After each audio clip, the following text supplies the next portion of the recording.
Huwag kang matakot na mabigo. Mas matakot ka na palampasin ang mga pagkakataon na hindi mo man lang sinubukan.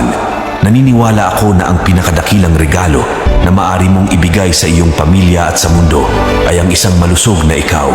Ang pasasalamat ay ang pinakamahalagang sangkap sa pagkakaroon ng matagumpay at masaganang buhay.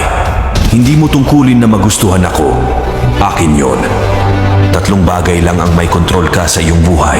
Ang mga kaisipan na iniisip mo, ang mga imahe na binivisualize mo, at ang mga aksyon na ginagawa mo.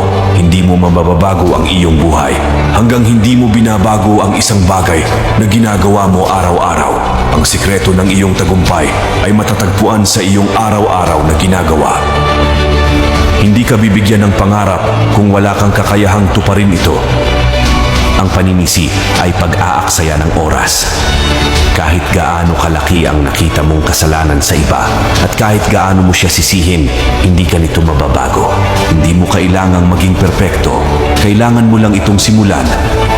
Kung nais mong magtagumpay, kailangan mong alisin ang salitang hindi ko kaya at lahat ng mga katulad nito gaya ng sana ginawa ko. Ang lahat ng iyong ninanais ay nasa kabilang bahagi ng iyong takot.